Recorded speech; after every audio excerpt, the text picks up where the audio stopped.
Thank you for joining us on Evening Edition. Tonight we take a candid and personal look at the trauma of rape through the eyes of a former Georgetown College student.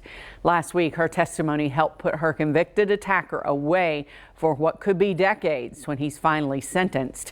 Lee Searcy joins us now with this LEX 18 Investigates.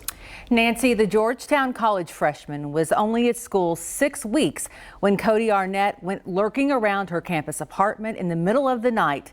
What happened next silenced her for nearly 3 years, but not anymore.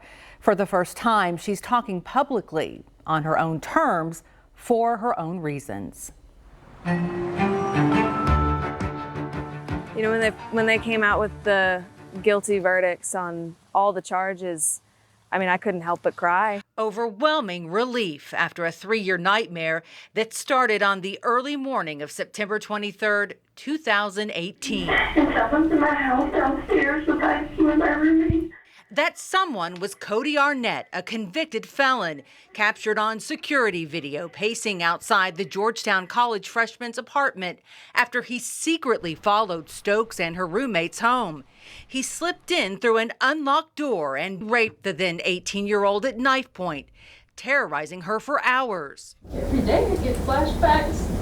At trial, she bravely described every gory and graphic detail, telling jurors what happened and how she fought back. I stabbed him as much as I could.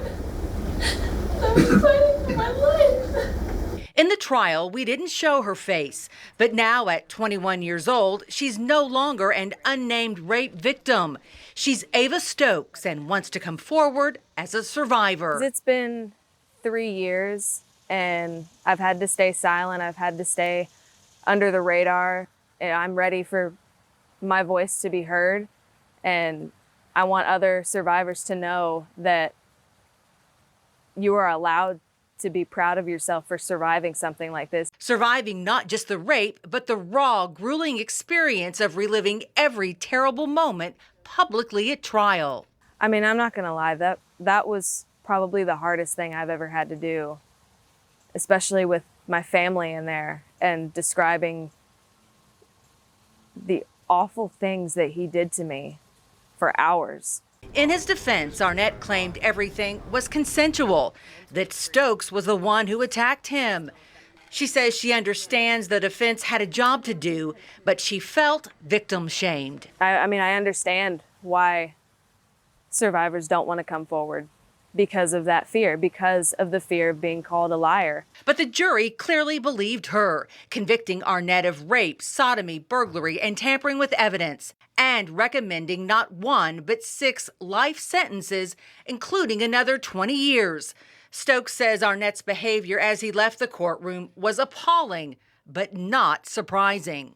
He was acting very smug, and he actually winked at me. I was very angry that he thought that was gonna hurt me anymore, because I won.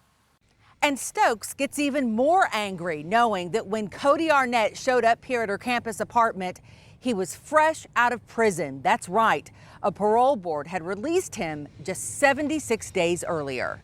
If they can't see the huge mistake that they made letting him out, then there is a serious problem with our justice system. In August of 2015, Arnett was sentenced to 15 years for 2 Lexington robberies. He got out in a fraction of that time. We checked his court records and found he's a career criminal, in and out of prison since at least 2003. It doesn't make any sense to me why they would even consider letting out a violent person and letting them walk the streets and trusting that they would magically become a good person. Did you think he was going to kill you? Yes. Yes, I did. From the second that I felt the knife on my throat, that's when I knew that he would kill me. But as we know, this survivor fought back. My dad saved my life. If he had not taught me the basic things about defending yourself, I wouldn't have known what to do, and he would have killed me. My dad saved my life. He took my entire college experience. I will never get that back. He took my college athletic experience. I will never get that back. But I will not allow him to take away my future, and I will not allow him to destroy anything else.